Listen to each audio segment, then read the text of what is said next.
The road stretched ahead, a pale scar through the darkening fields. Mist clung low to the earth, crawling between the roots and stones like a living thing. Evening pressed down heavy, turning the horizon into a bruise of purple and ash. Somewhere to the west, the last thin edge of the sun bled out behind a line of blackened trees. Our view shifts to a man on a horse, carrying 2 blades upon his back. Theron of Kaer Varn, belonging to the school of the Griffin, he rode with a stillness that mirrored the woods. Trained in the high stone halls of Kaer Varn, windswept and snow, bound above the cliffs of Kovir, he bore the signs of a Griffin School Witcher, thoughtful, intense, and deliberate. His armor was reinforced leather layered over chain, etched with faded runes for balance and clarity. A journal was tucked beside his saddlebag, pages filled with sketches of signs, monster anatomy, and behavioral notes in a tight, even hand. He was not one to speak unless there was meaning in it. He preferred the weight of certainty over instinct, though he'd learned by now both had their place. While the elders of Kaer Varn had prized discipline and doctrine, Theron had always tread near the edge of tradition, favoring questions over oaths. And while he still honored his training, he hunted in his own way. Quiet, calculating, and observant.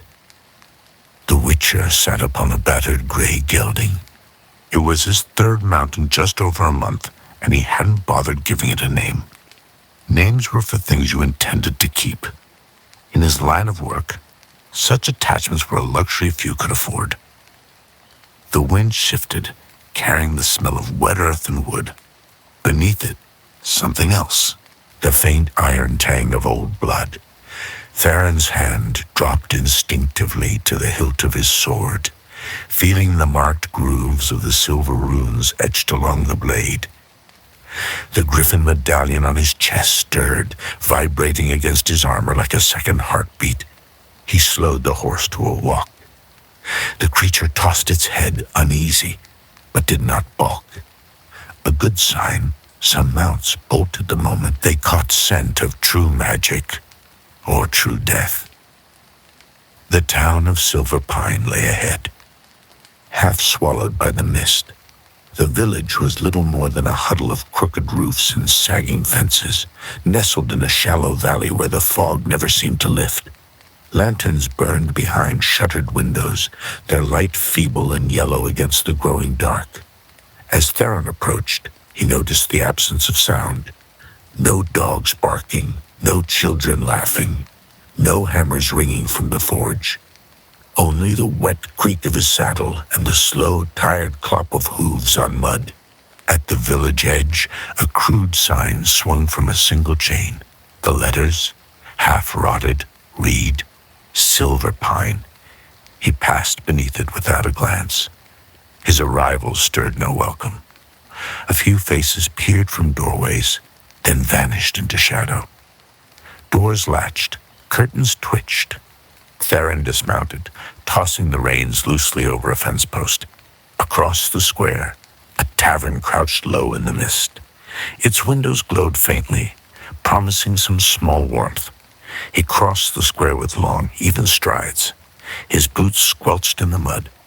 Before he could knock, the tavern door creaked open, just a hand's width, spilling lamplight across the threshold. A woman stood there, silhouetted by firelight. She was tall, cloaked, her face half hidden by a hood. But Theron caught the glint in her eyes. Sharp, steady, unafraid.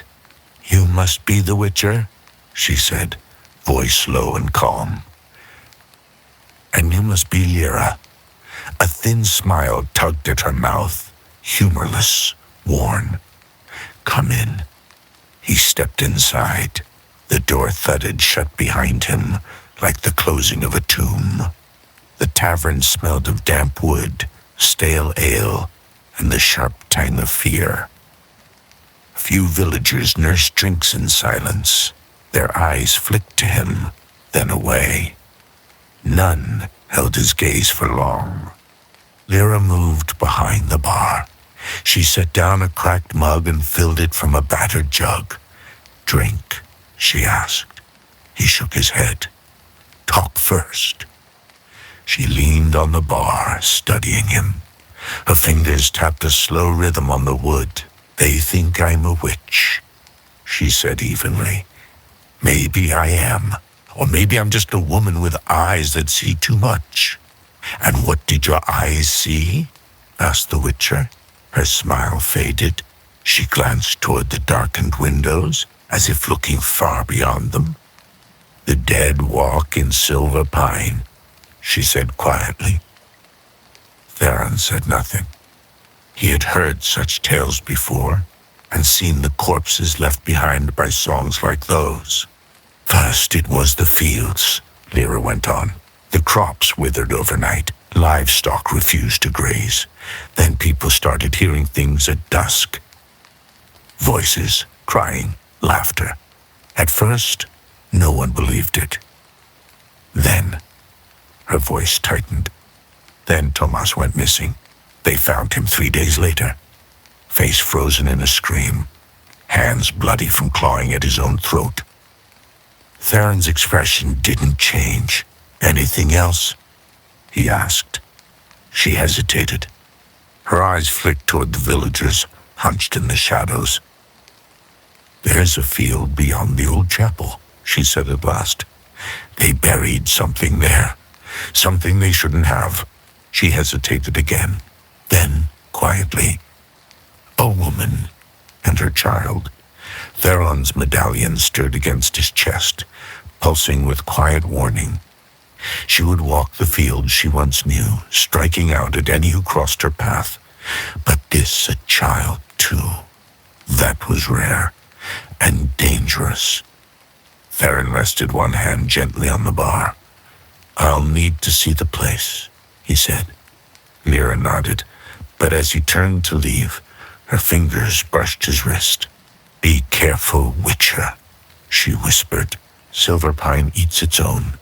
He met her eyes, and for a moment saw something most villagers had long since lost.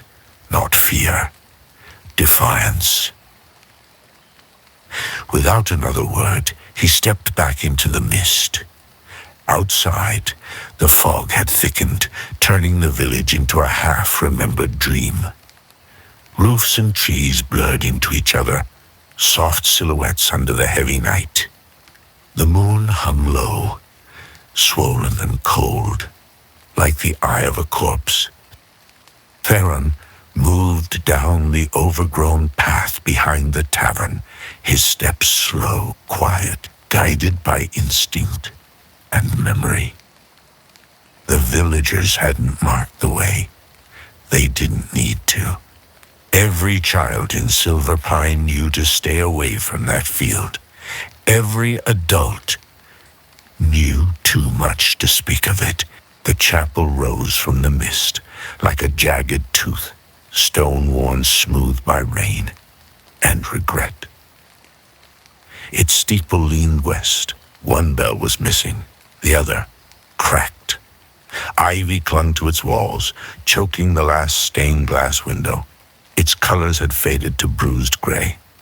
Beyond the chapel, the land dipped into a shallow hollow.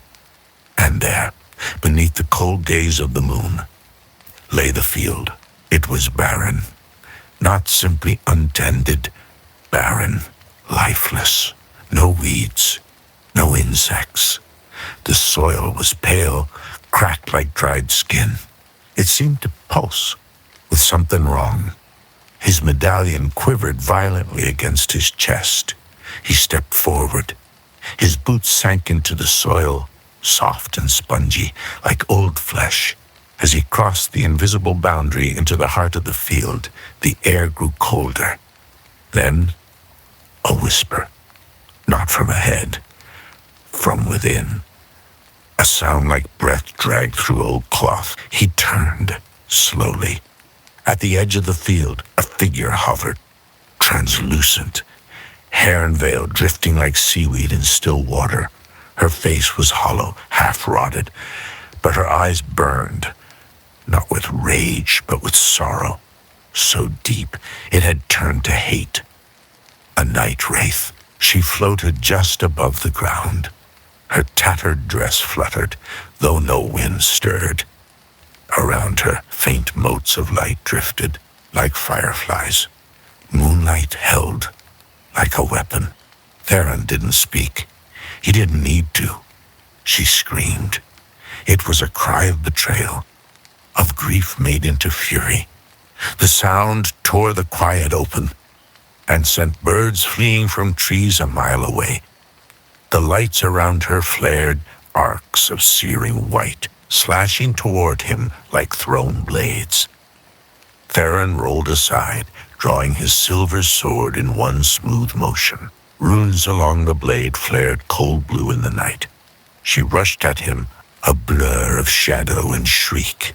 He dropped low, muttering a sign under his breath. Yurden. A circle of glowing purple runes spread across the ground, anchoring the spirit, slowing her. She struck the edge of the sign's ring and howled, trapped. Her form shimmered. Limbs jerked like a puppet. Her face shifted, a flash of the woman she once was. Young, frightened, mouth open in a silent plea. Theron hesitated, and she vanished, gone, no trace. Only fog, closing in again. He stood alone, sword raised, heart pounding in the hush. Never hesitate, he berated himself. Later, back at the tavern, Lyra watched him from across the firelit room. You saw her, she said. He nodded. She was strong, old, angry. Did she speak? No, just screamed. Lyra poured him a drink this time, and he took it.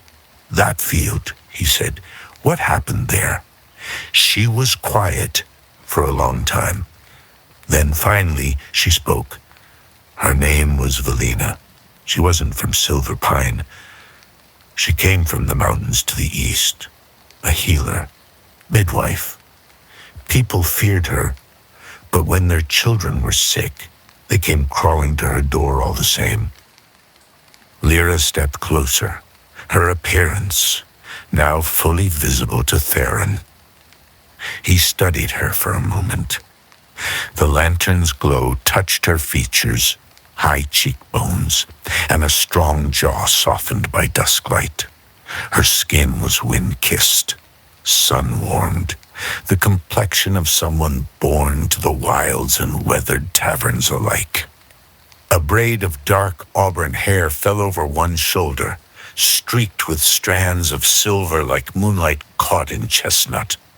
Her eyes, sharp gray with flecks of green, held the weight of old truths. Eyes that saw more than they ever spoke of. A faint scar traced the line of her neck, just beneath the ear. A whisper of danger past. She was no noble lady, but there was something striking in her quiet strength, something beautiful in how she stood, unbent by the world. Finally, Theron returned to the matter at hand. And what of the child? He asked. Her daughter, Lyra said. Her voice barely rose above the fire's murmur. Born from a soldier who passed through during the war. Velena raised her alone, lived on the edge of town, kept to herself. Theron listened, the fire cracking beside him. One spring, Lyra said softly, a child went missing. A boy. Velena was the last to see him, or so they claimed. No trial, no truth. They took her, bound her, burned her and her child together in that field. Theron closed his eyes briefly, and now their pain had taken root, had become something else, something monstrous. You didn't stop them, he asked. Lyra's gaze hardened. I was 13. They would have lit the pyre under me next. He nodded slowly. She's not just a night wraith, he said. She's bound to that child. That makes her stronger. She won't rest with silver alone. What do you need? Lyra asked. A tether. Something that belonged to the girl. Something that meant love. Lyra's voice faltered. That may be difficult. Why? Because they burned everything. Lyra stood by the hearth, her arms folded tight beneath her cloak. The firelight caught in her eyes, turning them gold. She hadn't moved since Theron had spoken. They burned everything, she repeated, quieter now, as though saying it again made it more final. Theron drained the last of the drink and set the mug aside. There's always something left, he said. Fire doesn't take it all. She gave him a wary look. Do you sound sure of that? He shrugged. Dead things cling to the world in more ways than ash. Silence settled between them like a heavy curtain. Outside, the wind had picked up, sighing through the shutters and eaves, making the old beams groan. Finally, Lyra said, there may be one place. A hidden room beneath the old herbalist's house. They used to store dried plants and scrolls. Maybe more. Who lives there now? No one. Hasn't been touched since the fire. Theron rose, his cloak settling across his shoulders like the wings of some dark bird. Then I'll start there. Lyra stepped forward. I'll take you. He raised an eyebrow. Not necessary. I wasn't asking, said Lyra with a glance. He studied her a moment, then nodded. Together, they stepped back into the mist. The herbalist hut stood alone, half collapsed, its roof bowed in and choked with moss. The door was gone, the frame splintered, and ivy had grown thick over the windows. It looked like the forest had begun swallowing it whole. Inside, the air was dry and sour, the smell of long-dead herbs and rotted parchment. Cobwebs hung like curtains, and the floorboards creaked with every step. There, Lyra said, pointing to a warped section of planks near the hearth. Theron knelt, brushed away debris, and felt along the edges until his fingers found a recessed handle. With a grunt, he lifted a hidden trapdoor, revealing a narrow stone stair descending into blackness. With a snap of his fingers, he created a sign. A flickering orb of flame hovered over his palm, casting long, twitching shadows down the stairs. They descended, together. The chamber below was cold, not the damp chill of a cellar, but something deeper, like the breath of something that had never seen sunlight. Dust blanketed everything, undisturbed for decades. Shelves lined the walls, stacked with empty jars, torn bundles of dried roots, and shriveled scrolls. In one corner, beneath a ragged cloth, Theron uncovered a small chest, carved with moons and stars. He opened it carefully. Inside lay a child's doll, handmade, stitched with love. Its yarn hair was scorched, one button eye missing, but the cloth still carried a faint trace of lavender. Lyra's breath caught. She called it a wain, she whispered. Valena made it from scraps. Theron nodded slowly, wrapping the doll in a strip of cloth. This will do. They left the cellar in silence. That night, the wind turned bitter. Clouds peeled back to reveal a full moon, bloated and white, casting long shadows that moved like dancers through the trees. Theron stood at the edge of the field once more, the doll in hand, sword slung across his back. Lyra stood beside him, holding a lantern that barely pierced the gloom. She'll come, he said. I know, Lyra replied. He looked at her. You're not just a villager. She smiled faintly. You already knew that. You feel the magic, he said. The bones of the earth, the shifting of air. You're one of us? No. she said softly. Not like you, not shaped by steel and signs.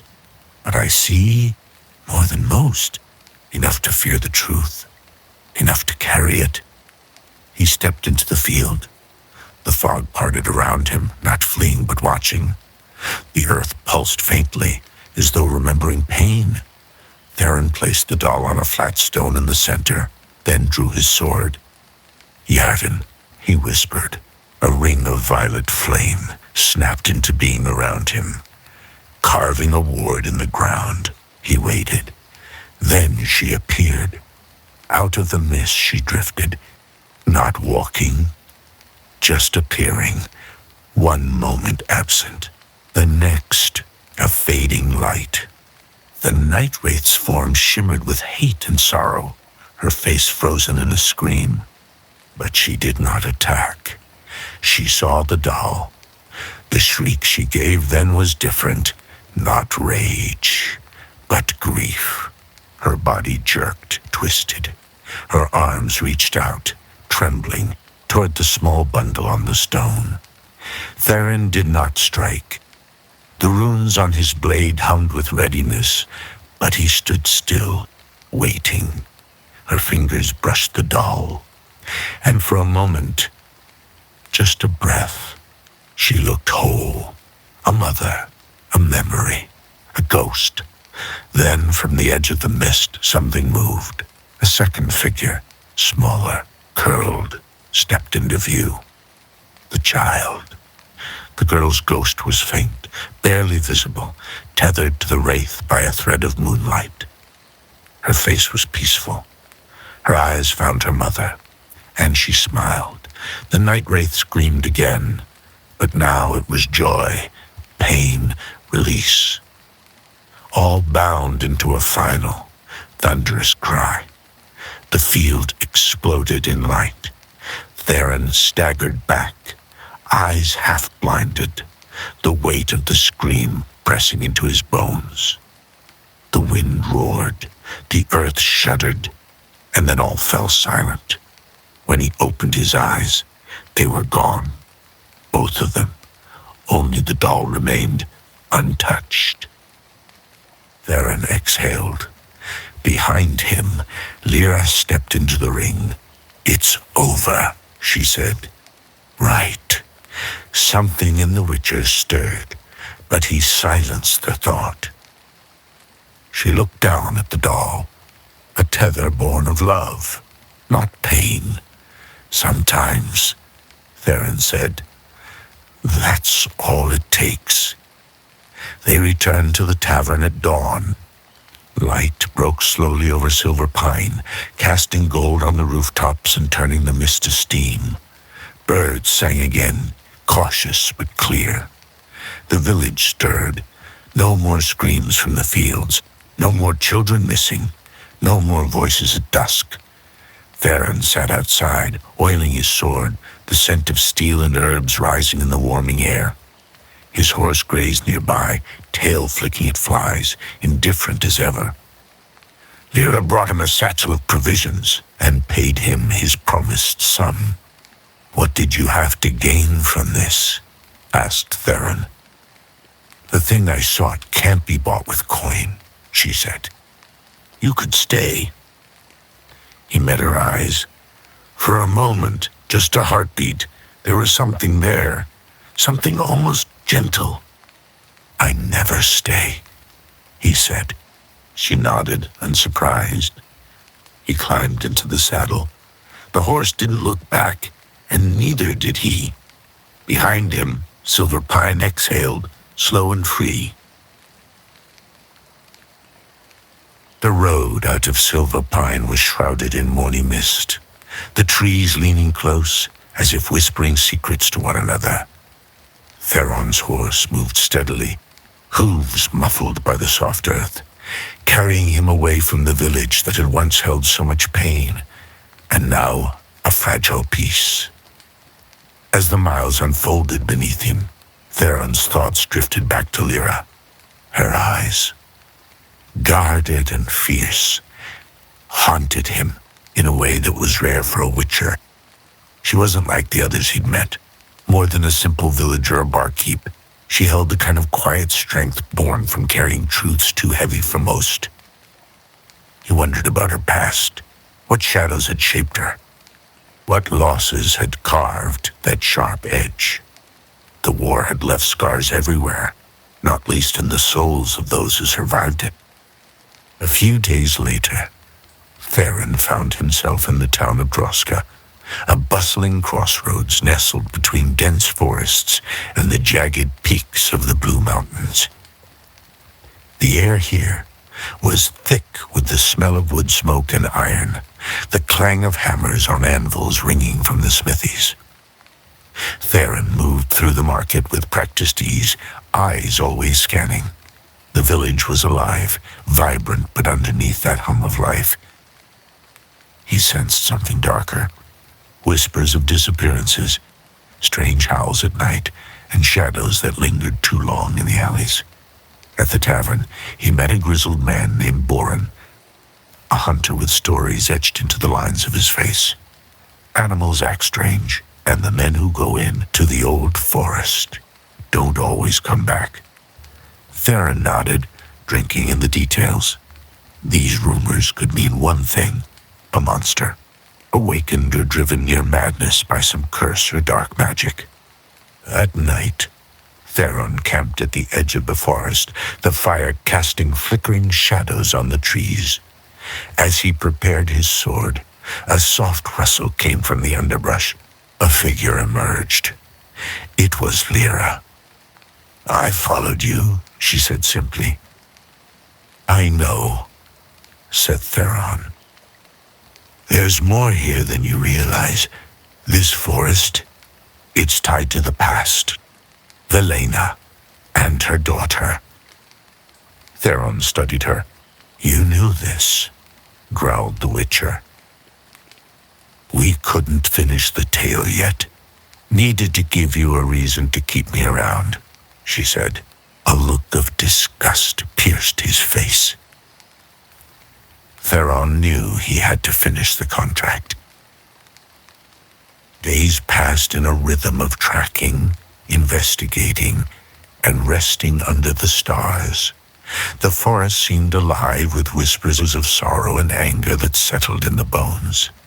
One evening, they stumbled on a circle of ancient stones, overgrown with moss and faded runes. Theron traced the markings carefully. "This is a place of power," he said. "A ward or prison, perhaps. Whatever was bound here once, it might still linger." Lyra's eyes shone in the firelight. "My grandmother spoke of such places. Places where spirits linger when wrongs have never been righted." Together, they performed a ritual to awaken the site, hoping to draw out what haunted the woods. The air thickened, the ground trembled, and from the shadows, a figure took shape. A woman, wounded and wild, bound by pain and vengeance. The encounter tested Theron's skill and resolve. The spirit, a fragment of Velena, trapped in a limbo of rage and sorrow. With careful words and the magic of his signs, Theron sought to calm her. "You cannot hold on to hate," he said softly. "Your daughter's memory is not a chain but a bridge. Let her guide you to peace." The spirit's wails softened into a whisper.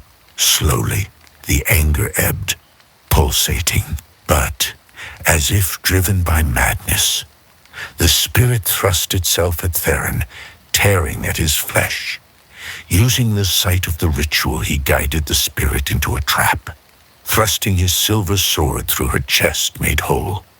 The fire in her eyes died as she faded to a mist. As dawn broke over the forest, Theron and Lyra sat in silence. The weight of what they'd faced settled around them, mingling with a fragile hope. "I've never met anyone like you," Theron admitted. Lyra smiled, the first genuine warmth since the journey began. "And I've never met a Witcher who sees beyond the monster. In that moment, something unspoken passed. Why would her spirit be drawn to this place? Away from Silverpine? The Witcher sensed something in Lyra, but rather than volley for lies, he remained quiet. The next day, alone, the absence of noise, more telling than any sound. Theron's horse moved steadily beneath him, hooves tapping a soft rhythm on the worn dirt path. The morning mist still clung to the trees, dew shimmering like tiny stars caught in the web of branches. Theron's thoughts drifted back to the village, Silverpine, a place marked by sorrow, yet stitched together with moments of resilience. He thought of Lyra, her steady gaze, and the weight she carried silently. There was more to her story, he sensed, but the night's work had revealed enough for now. The sun began its slow climb, filtering through the canopy in golden shafts. The world felt old here, ancient, as if memories were embedded deep within the soil and bark. That was where the Witchers thrived, not just fighting monsters, but unearthing old wounds, bridging worlds both seen and unseen. Theron allowed his hand to rest lightly on the leather-bound satchel at his side. The doll, the tether, wrapped carefully inside. It was more than a token, it was a promise of closure, of peace. But the road ahead was never simple. The next village lay hidden in the folds of a valley, tucked between craggy hills and dense woods. It was called Greymoor, a place whispered about in the inns, as much for its haunting fogs as for the strange disappearances reported in recent weeks. Rumors told of a dark shadow stalking the edges of the forests, one that twisted fear into madness. Theron arrived as the village stirred to life. Smoke rose lazily from chimneys, and children's laughter echoed faintly, chasing away the remnants of night. Yet beneath the surface, a subtle unease lingered. He found the inn easily, a stout, stone building with heavy wooden beams blackened by age and smoke. Inside, the fire burned bright, chasing shadows from the corners. The barkeep, a burly man with a beard like tangled roots, eyed Theron with quiet curiosity. "What brings you to Greymoor?" Theron's gaze was steady, seeking answers, and perhaps coin. "Not much of that around here, Witcher. But if it's work you seek, there's a woman, Ilara, lives just outside the village. Knows things others don't. If anyone can help, it's her." After the fall of dusk, Theron made his way to Ilara's cottage. It was a small, crooked house perched at the edge of the woods, surrounded by a wild garden tangled with herbs and strange flowers. Smoke curled from the chimney, carrying scents of rosemary and something faintly sweet. Ilara opened the door before he could knock. Her eyes were sharp, a deep green flecked with gold, and her smile was cautious but welcoming. "I know why you're here," she said simply. "The shadows that haunt Greymoor are restless. Something old has stirred." Theron nodded. "What have you seen?" Ilara gestured inside. "Come. There's much to tell, but first sit. The night will be long." The fire crackled as Ilara spoke, her voice low and weaving stories of the past. She told of an ancient spirit bound to the forest, a protector corrupted by grief and rage. Long ago, it had been a guardian, a healer, but betrayal had twisted its purpose, turning it into a creature that preyed on the living. "Not all monsters are born from malice," she said. "Sometimes they are the echoes of pain left unresolved." Theron listened intently, feeling the weight of her words settle deep in his chest. This was a different kind of hunt, one where understanding was as vital as steel. As the night deepened, they planned their next steps, For tomorrow, they would enter the woods together. Ilara's knowledge of herbs and signs would be crucial. Outside, the wind whispered through the trees like a warning. Theron stood alone for a moment, gazing up at the stars. Somewhere beyond, the restless spirit waited, and he would be ready. Dawn crept quietly over Greymoor, washing the village in soft shades of rose and amber. The forest's edge beckoned with silent mystery, branches stretching like gnarled fingers against the waking sky. Theron adjusted his cloak and checked his gear, the familiar weight of sword and satchel grounding him for what lay ahead. Ilara was waiting by the path, a bundle of herbs in one hand and a small leather pouch slung over her shoulder. Her calm presence was reassuring, like a steady flame in the uncertain light. "The forest changes at sunrise," she said. "The spirit's hold weakens, but the woods themselves awaken. We must be cautious."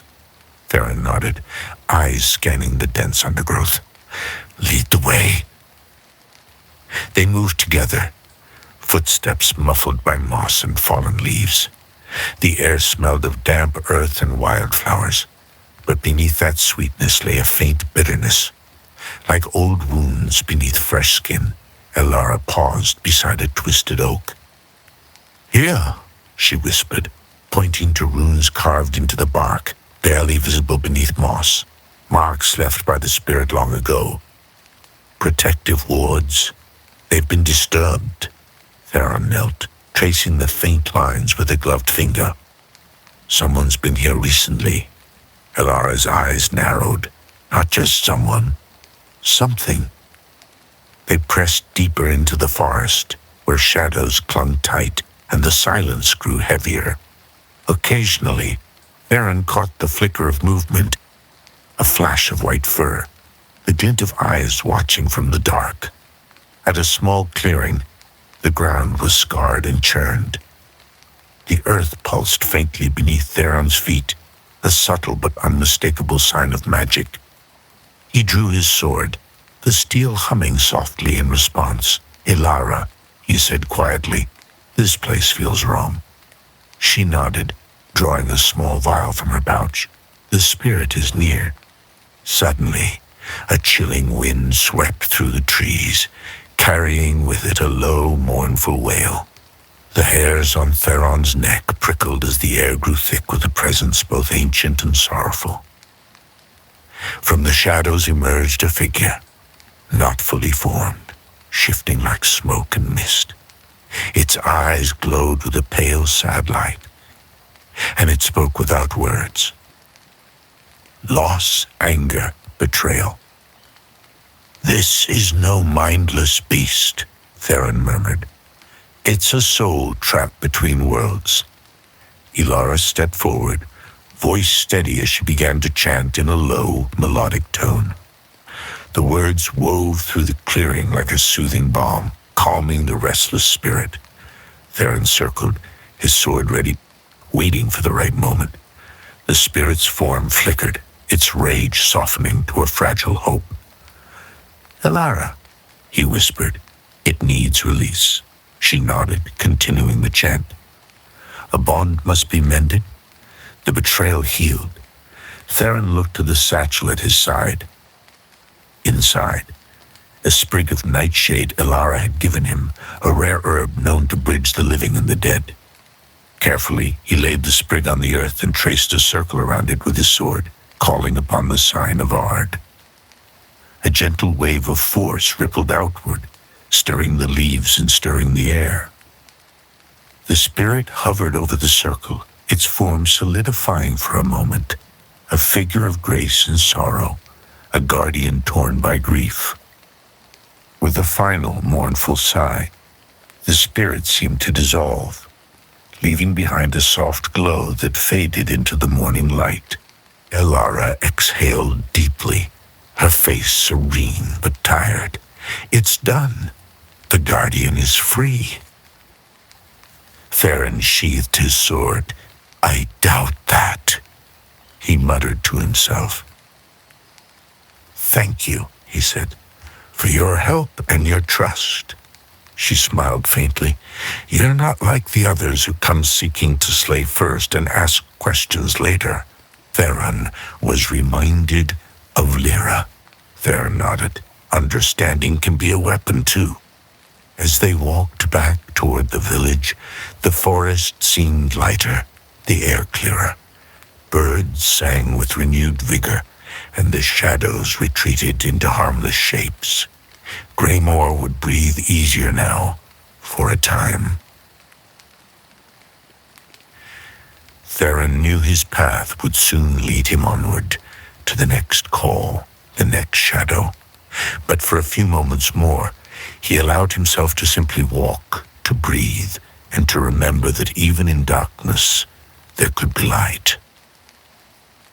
The village of Greymore began to stir with the gentle hum of morning life.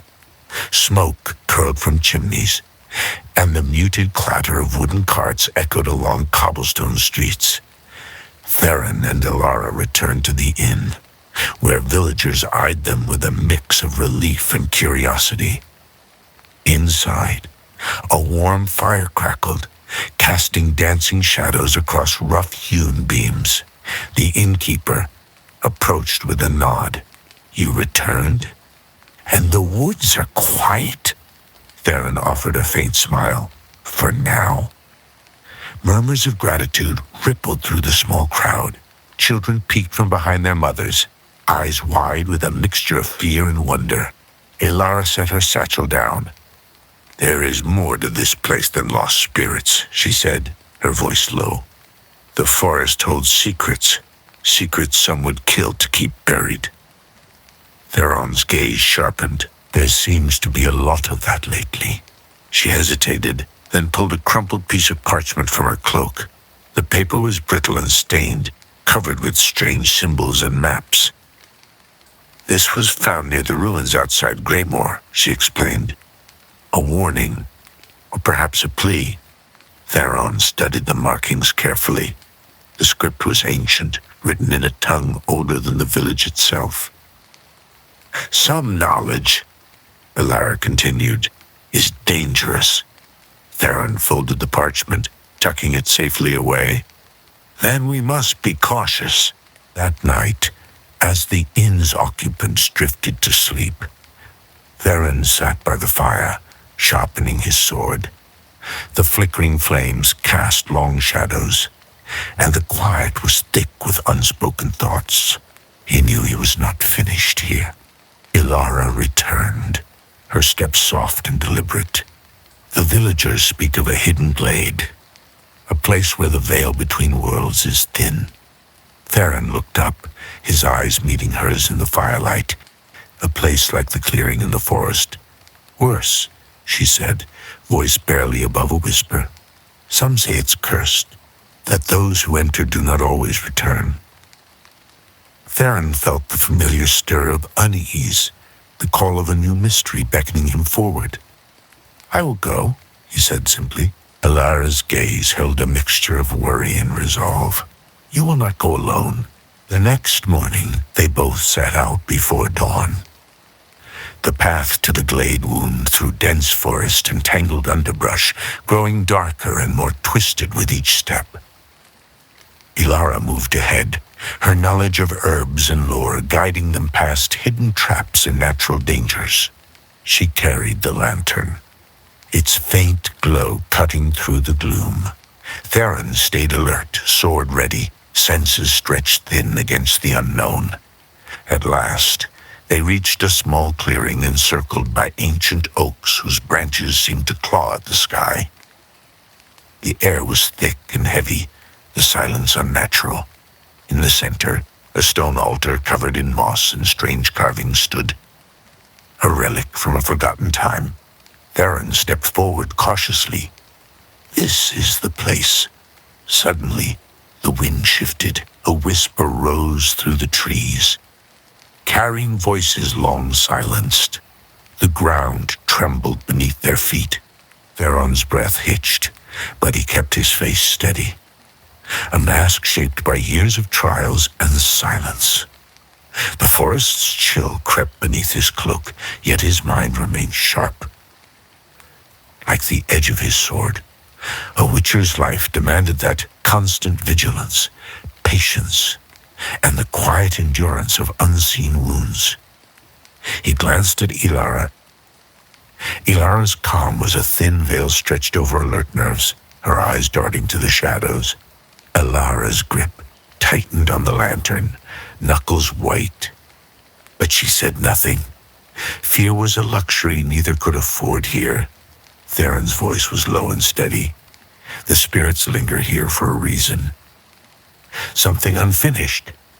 He stepped closer to the altar, fingers brushing the worn carvings. A language older than the Witcher's own grimoires, his scholar's mind stirred, piecing together whispers of ancient rites, forgotten bargains, and curses bound deep beneath stone and root. His thoughts flicked to Kaer Varn, to the cold halls where he trained, where every lesson hammered into him the value of knowledge as much as steel. The Griffin School prized precision, and Theron was no stranger to the cost of mistakes. A sudden rustle in the undergrowth snapped him back. From the shadows, a figure emerged, not hostile, but wary. A woman, draped in tattered robes, eyes wild and haunted. She carried a small bundle wrapped in cloth. "Leave," she whispered, voice cracked with desperation. "The glade demands a price." Theron stepped forward, hands open but ready. "Why do you guard this place?" The woman's gaze flickered, haunted by memories she couldn't fully grasp. They came centuries ago, made pacts with shadows, spilling blood to bind power. The altar holds their promise and their curse. Theron's mind raced. Another layer of mystery, deeper and darker. And the price, he pressed. Her voice barely carried. "A soul bound? A secret kept? Or the glade will claim another?" Theron felt the weight of the words settle over him, heavier than his sword's steel. The Witcher's path was never just monster hunting. It was walking the thin line between light and shadow, where every choice left a mark. Later, as they made camp beneath gnarled boughs, Theron sat apart from the others, staring into the dying embers. His thoughts circled the woman's words, the altar's secrets, and the restless spirits tethered to this cursed place. Ilara approached quietly. "You carry more than your sword." Theron glanced up, the hint of a shadowed past flickering behind his eyes. The past always follows. Ghosts don't stay buried. She settled beside him, eyes reflecting the fire's glow. "What are you afraid of?" "Not afraid," he said slowly. "Prepared. Every ghost has a name, a story. Some are easier to face than others." There was a pause. Then he added, "I once lost a brother, a fellow witcher, not to monsters, but to his own fear." Lyra's gaze softened. "We all carry our own darkness." Theron nodded, feeling the familiar ache of solitude, the price of his path. The dawn brought no answers, only more questions. Theron's resolve hardened like tempered steel. The glade's secrets were not just ancient curses. They were threads woven into the present, threatening to unravel lives and souls. And Theron, Witcher of the Griffin School, scholar and hunter, would walk the line once more, seeking truth in shadow, light in darkness, and a way to heal the restless wounds beneath the surface. The glade lay quiet beneath the gray morning sky. Mist coiled low over the ground, hiding the roots and old bones that slept beneath the moss. The altar's presence pulsed faintly, not malevolent, but waiting. Theron knelt beside it again, tracing his gloved fingers along the runes carved in ancient tongue. "Not Elven?" he murmured, more to himself than the others. Alara crouched beside him. "Then what's its purpose?" "A bond. This altar wasn't meant to harm," Theron said slowly. "It was meant to guard something. A pact of protection or containment. Then why are there spirits tied to it?" "Because something broke that pact." He stood, turning toward the trees. The wind stirred the leaves like whispers from a forgotten tongue. There was a hum beneath the silence, like a harp string strung too tight. Theron closed his eyes, casting a sign. Exi, soft as a breath, just enough to push through the veil. The air shimmered, and then briefly the forest changed. The trees were different, younger, the altar unweathered, and around it, ghostly figures flickered in and out of view. Hooded figures chanting, a woman standing still in the center, and in her arms, a child. Then fire, screaming. The vision shattered like glass. Theron opened his eyes, breath shallow. The echo of that moment still clung to him like ash. The spirits, they're not from the same time, are they? "No," Theron said. "Some older, some newer. This glade doesn't haunt the dead. It holds them, preserves memories, like blood in amber." They returned to the ruined altar that night. Theron worked methodically, drawing a larger circle in the earth with his silver dagger. Within it, runes of cleansing and memory. Around it, glyphs of binding. He thought back to Lyra, and the doll he carried. He placed the doll. "This will call them," he said, "not to destroy, but to witness. You're trying to reveal the truth," Alara said faintly. He nodded once. "Truth is the only thing that ends a curse like this.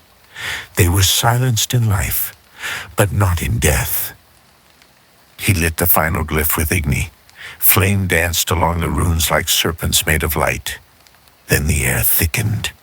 From the shadows, the spirits returned, pale, flickering, their forms trembling with suppressed memory. The woman with the child appeared again, clutching the bundle to her chest. Around her, others took shape, villagers, elders, a man in ceremonial robes, holding a blade. And then the final piece appeared, a young woman, living, but bound by ethereal chains. Ilara gasped. "That's Mirren. She was just a girl when the last child vanished. She disappeared years ago. They said she ran off." "She didn't," Theron said softly. "She was taken, bound here, as a vessel." The young woman opened her mouth and spoke in a voice not her own. "They made a pact to protect the glade and their secrets, but their greed poisoned it. When their lies surfaced, they sacrificed us to keep them buried." The ghostly crowd writhed in shame. Some wept, some turned their backs. Only the woman with the child remained, calm and still. Theron stepped forward. Who was the pact with? From the glade itself, a low hum grew. Not a voice, but a presence, like something ancient waking beneath stone. The air turned heavy. The shadows lengthened. "Something still slumbers here," Theron murmured, "and it remembers." He turned to Ilara. "We can free the spirits, but the root curse lies deeper, in the earth itself. And if we break it?" Ilara asked. Theron looked at the altar. Then whatever's been kept at bay may rise. They stood in silence, the weight of that possibility pressing on all of them. But Theron did not falter. "Then we prepare, not just to fight, but to listen. Because in the Witcher's world, Monsters were not always beasts with claws. Sometimes they were wounds left to fester, truths buried too deep. And in this glade, the oldest monster might be the one still dreaming beneath the roots. The old woman that guarded the shrine appeared, breaking the spirit's forms. Kaedmir holds the key, a name that had passed in whispers of memory. A fragment from Lyra's lips before they parted. Kaedmir? An abandoned tower west of Ardkere, little more than ruin. She'd said there had been talk of lights, of singing, of bones unearthed where no graves had been. Lyra hadn't explained how she knew. She'd only touched the scar on her neck and said, "I heard them once. I don't think they've stopped." In the moment. Theron hadn't paid much attention. He assumed a memory brought on by the firelight they shared together that night along their journey. The next day, the Witcher told Ilara of the path he had been on. Of Lyra, of Silverpine. "I must follow the path further," he explained, offering Ilara a few faded copper coins from his pouch. "For your help," he said. Ilara smiled. "Come back and tell me how it ends," she said. "For now, Greymore is safe." The Witcher nodded and turned to continue the journey west. The path to Kaedmir twisted through narrow glens and dead fields. As the sun bled into evening, Theron crested a ridge and saw it. The tower, crooked, veiled in ivy, rising from a hollow like a splinter of the world's old anger. He made camp at its base, built a fire low, and listened. Owls, the crackle of branches, then faint, distant, the sound of humming, a woman's voice. He drew his blade. He approached the tower slowly. Inside, dust ruled. Broken beams, shattered stone. Moonlight pierced through cracks in the ceiling, casting pale shafts on the floor. Beneath one such shaft stood a mirror. Tall, unbroken. That alone was wrong. He stepped forward, slowly, and stopped. The reflection staring back at him was not his own. It was Lyra, but not as he had last seen her. In the mirror, she stood wrapped in dark silks, hair braided in a way he had never seen. Her eyes, sharp gray-green, were the same, but her expression was different, older, sadder, as though centuries had passed. She opened her mouth. No sound came. Theron stepped closer. Behind her, in the reflection, another figure moved, hooded, shifting through shadows. It reached for her shoulder. He struck the mirror with his silver blade.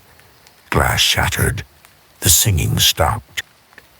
Theron stood in silence, blade still humming.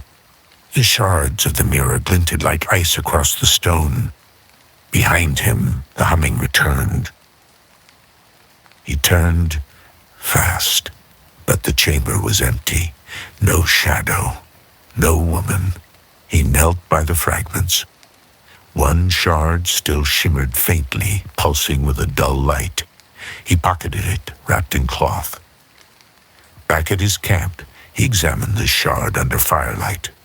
Within its depths flickered images too fast to track. Flashes of faces, ruins, a blood-red moon, and always her eyes, Lyra's eyes, but not just her. He remembered what she'd said in Silverpine. "I see more than most." He now believed her. She had touched things he hadn't, seen truths beyond signs and steel. He had thought her a survivor, a witness. Now he wasn't sure, and that uncertainty chilled him more than any monster could.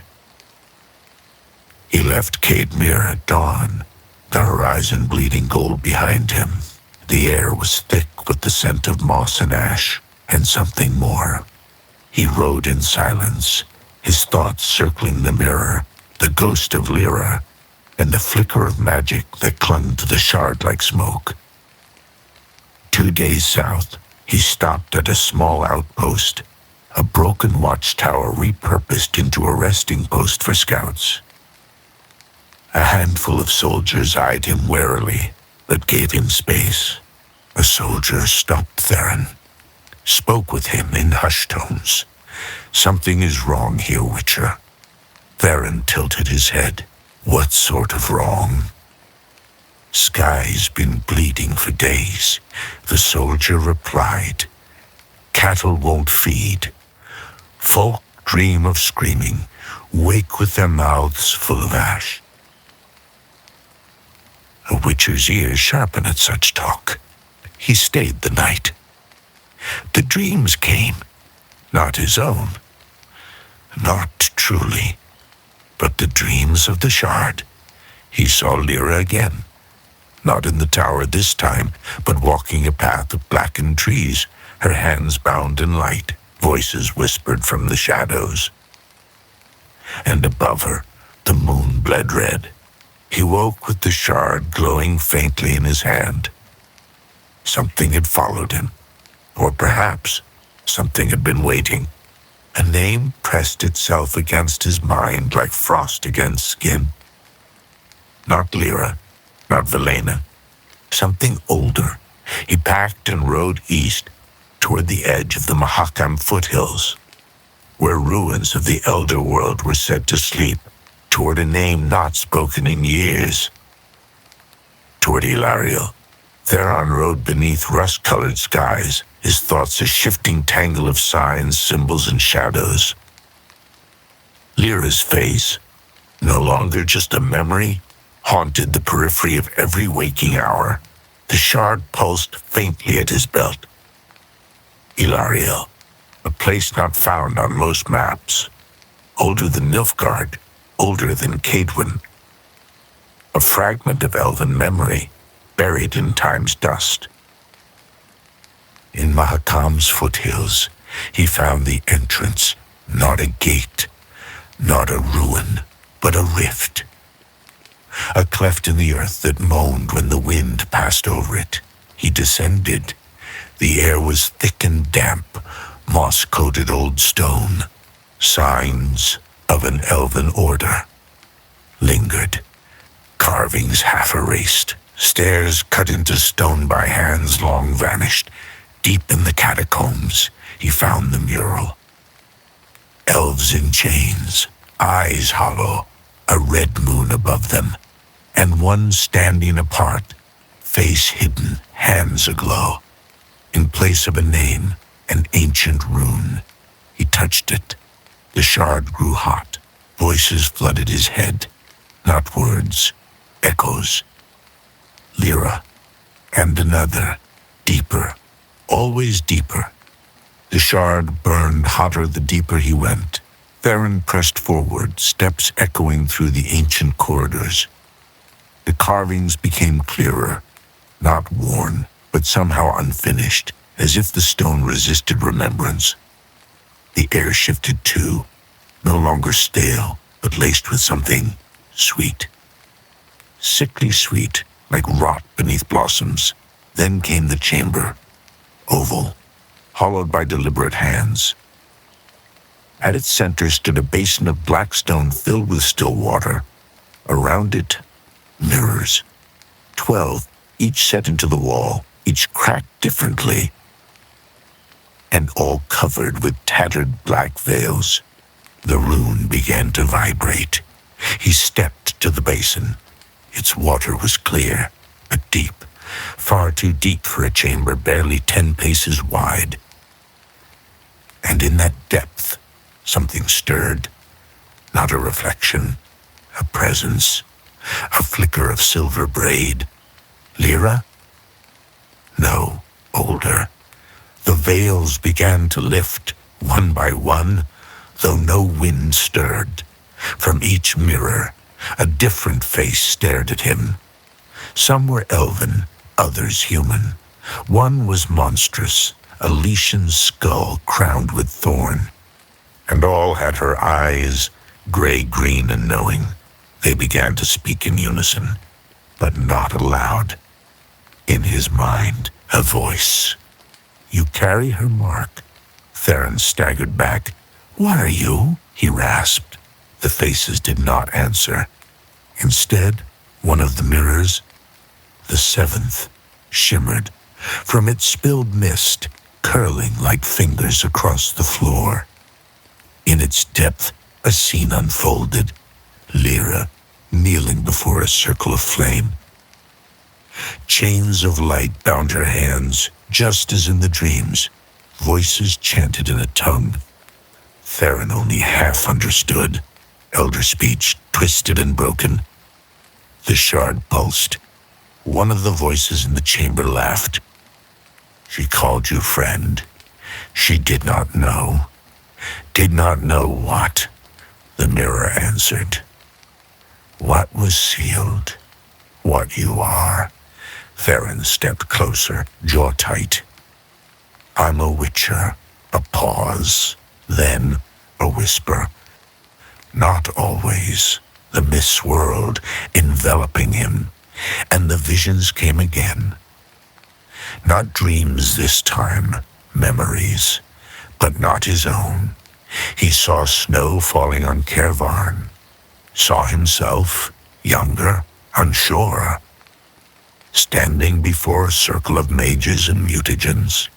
But beyond that, a moment he'd forgotten, or had been made to forget. Lyra, as a child, in the snow, eyes wide, touching his hand, and between them, a glimmer of something forbidden. He then came to, sweat slick on his brow. The mirrors had gone dark. The basin was still again. The shard, cracked now, lay cold in his palm. Theron rose unsteadily. His heart thundered. Questions warred with instinct. Lyra had known him before he'd been changed, before the trial. But how? There was only one path forward now. He needed answers, not from ghosts or dreams, but from the one living soul who might still remember. It couldn't be Lyra. She would have been too young to remember. It needed to be another. He needed to find his mentor, the only one he could trust with the memory. Master Anselm of Kaer Varn. He would return, to the keep in the mountains, to the place he had sworn never to revisit. Theron rode with his cloak pulled tight, the cold settling into his bones not from the wind but from memory. The path twisted higher into the Kestrel Mountains, skirting jagged ridges and valleys lost to shadow. Long ago, this road had been the beginning of everything. Rare boys became monsters in the name of necessity. Kaer Varn, a fortress of stone and silence, once a beacon of Griffin School learning, now a hollowed relic clinging to the edge of the world. He approached near dusk. The keep still stood, barely. Its southern tower had collapsed, and ivy clawed up the western wall. But smoke curled from a narrow chimney. Someone remained. He passed through the open gate. No alarm sounded. No voice called. Inside, the courtyard lay silent under a crust of frost. Then came a whisper, not from memory, real. "Back from the dead, are you?" Master Anselm emerged from the shadows of the hall. Older, thinner, his beard now white and his robe patched in places. But the eyes were the same, sharp, pale blue, missing nothing. Theron bowed slightly. "Didn't expect a warm welcome." "Didn't give you one," Anselm said flatly. They stared at each other for a long moment. Then the old man sighed and motioned him inside. The hall was dim, warmed by a single brazier. Tomes lay in precarious towers across the long tables, scrolls half unfurled. Anselm poured 2 cups of mead and said nothing until Theron had taken a sip. Why come back? Theron placed the broken shard on the table. Anselm stared at it. The flicker of recognition in his eyes was instant and carefully masked. This came from Ilariel. Anselm's expression darkened. So, he murmured, you've seen Lyra. Theron's grip tightened. Who is she? Anselm's voice was quiet. He stood and walked to a shelf lined with black-bound volumes. Drew one, opened it, and set it before Theron. It was old, brittle pages, ink faded. One page showed a child wrapped in silver flame. Another, a wolf-shaped mark across a girl's back. Beneath the sketches, a name. Eliralian. She was born during the eclipse, Anselm said. A moonless night when the veil between worlds thinned, her mother died screaming. The midwife went blind. And I knew her, Theron said. Before the trial, Anselm nodded. You were brought here the same winter. Only you could calm her. She spoke your name before she could walk. Why don't I remember? Because I made sure you wouldn't. Theron stared at him. You altered my memory. I sealed it, for your sake, and hers. The fire crackled. The wind howled outside. Theron felt the shard pulse again. But it was no longer dangerous. It felt sad. Lyra's caught in something ancient, he said. I saw her, bound by light, surrounded by reflections. Anselm's eyes narrowed. Did the mirrors speak? Yes. Then she's in the mirror fold. The what? A place between realms. Once used by elves to walk memory and fate, it's a prison now, for beings like her. Theron stood. I have to reach her. You'll die. I faced worse. Not like this. The silence between them thickened. Then Anselm opened a drawer and placed something on the table. A silver pendant, shaped like an owl, wings unfurled. Take this, he said. It was hers. It may be your key. Theron took it, the metal cold in his hand. He would go back, to the basin, to the mirror fold, to Lyra. He returned to the place known as Ilariel. The chamber looked no different, but something had changed. The air shimmered, as though the veil of the world had thinned. The mirrors remained still lay across the floor, dulled and lifeless. Theron knelt, withdrew the shard, and placed it at the mirror's base. Then he added the owl pendant. The 2 artifacts pulsed, softly at first, then brighter, until the stone around them groaned and a crack appeared in the earth. The mirror fold did not open with fanfare. It peeled. Reality stretched, unfolded. A silver seam yawned wide between 2 planes of existence. Beyond, there was only light, and the sound of water dripping in reverse. He stepped through. The mirror fold was not a place. It was refraction. Images folded on themselves, twisted by emotion, memory, and intent. Paths curved where they should have ended. Rivers ran upside down. The sky shimmered like the inside of a soap bubble. And the air, it whispered his name in voices both known and lost. Dozens of reflections of himself, some older, some broken, one younger and weeping. All looked at him with the same eyes. He did not flinch. He had survived the trial of the grasses. This realm would not undo him. Yet something here knew him, followed him. A whisper slithered at his heels. Why did you leave me?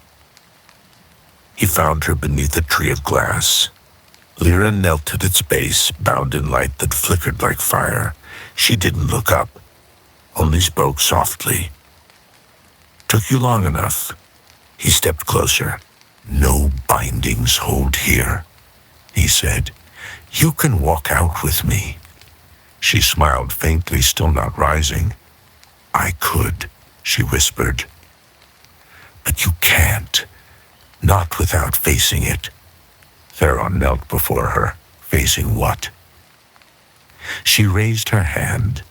A second Lyra stood behind her, blurred at the edges, eyes glowing with a golden light. "Not a mirror, a remnant. The part of me that remembers," she said. "The thing I buried. It watches everything." "You saw its shadow in the mirror?" Theron stood and faced it. The second Lyra said nothing. He knew this was not an illusion, not magic in the simple sense. This was consequence. Consequence made real. The being moved, and the world around them fractured. Theron reached for a sign. "Ard," then Quen, but they fizzled in his palm. "Your magic won't work here." The real Lyra whispered, "Not until you see." "See what?" "That you were there when the veil broke, that it's you they followed." A vision bloomed around them. Snow. A child with silver fire in her eyes, a boy holding her hand, Anselm screaming. Then suddenly, in front of the children, a rift between worlds opened. Theron and Lyra watched the vision helplessly, as rotting elven figures in chains pulled the little girl into the rift. Theron gasped. He had opened it. "You let them in." The remnant screamed. The golden-eyed version of Lyra stepped forward. "You gave them the path," it said, in a voice like shattered crystal, "and she bore the cost." Theron looked at Lyra. Her real form flickered, eyes shining with a sorrow so old it was no longer sharp. "I was just a child. I don't remember," said the Witcher. "Or you chose not to." The world pulsed. "You were the key," the remnant said. "And you still are." Theron looked down at the owl pendant. It burned now with silver light, but it was cracked. One must stay, to hold the gate closed, undo the harm. The other walks free. Theron's voice was low. "Yes." He stepped forward. So did she. Only one could leave. They stood beneath the glass tree, the realm folding inward like a dying star. The mirror fold would not hold much longer. Lyra looked at him, the real Lyra. Her hand trembled as she reached out, touching the frayed edge of his mantle. "I needed to bring you here," she said. "It was me, all me, Silverpine, where it started. And the night wraith. It was your mother, wasn't it?" Theron exclaimed. Lyra nodded as she looked away. "I needed her help to catch your attention." He felt the weight of her gaze, not accusation, but understanding. "You were only a boy. I convinced you to read the words from that book," she said. "An old book that Master Anselm kept on the highest bookshelf. Something dangerous. It always called to me," she said, "like there was something inside written just for me." The realm trembled again. The remnant paced in a slow arc, always watching. The choice hung between them like frost. "I can stay," Theron said. "I know how to bind things. I can learn to hold the fold." Lyra smiled sadly. "You never could lie to me?" He looked down. The shard at his belt flickered, its light fading with each heartbeat. The owl pendant, cracked and glowing, trembled faintly in his hand. She stepped closer. Your path isn't here. There's still time for you to finish what we started. But what about you? I won't leave you again, he said. Theron, I've already begun to forget my own face, she whispered. I'm more mirror than woman now. Silence stretched. I can't let you, he began, but she placed a hand on his chest. You already did. Years ago. You just don't remember. The remnant stepped forward. It no longer looked like her. Its shape became formless, a blur of memory and regret. Yet its presence was calm now, expectant. Theron knew the cost. Not death, memory. Lyra would stay behind, not as herself, but as a guardian, a fragment caught between folds of time and dream. She would lose herself, forget her name, become one with the light that held the gate shut. He looked at her one last time. What if I fail? He asked, voice low. Then I'll still be here, she said. Holding the door, he offered her the pendant. She closed his hand around it instead. You'll need it more than I will. There was no grand magic, no flash.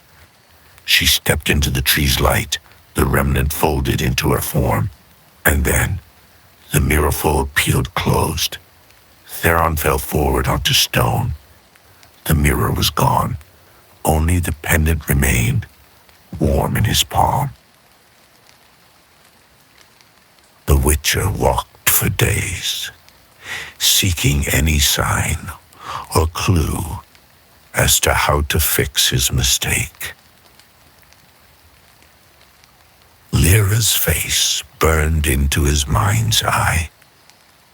He returned to Kaer Varn, to his mentor, searching for a clue, a path that would allow him to free Lyra. Theron stood beneath the archway, boots crunching on frost-laced stone, the scent of old pine and ash clinging to his cloak. The keep loomed above, its windows dark, its walls silent. Since Lyra vanished into the smoke, he stepped forward. The great hall was colder than the mountain air. Dust hung in the beams of light that pierced the shattered stained glass. Benches overturned, tapestries torn, the hearth long dead. He moved through the silence, each footstep echoing like a ghost's whisper. Then a voice, low, measured, familiar. Master Anselm emerged from the shadows, robes trailing, the hallmark apathy strung across his face. You should not have come back. Theron's jaw tightened. I need answers. Anselm's gaze did not waver. There are none here. She was taken, Theron said, stepping closer. You know something. I can see it. Anselm turned away, hands clasped behind his back. The past is a mire, Witcher. Step too deep, and you drown. Theron's hand hovered near his sword. I'll risk it. Then, softly, you always did. Anselm faced him again, eyes weary. There were forces at play beyond our knowledge, shadows that moved.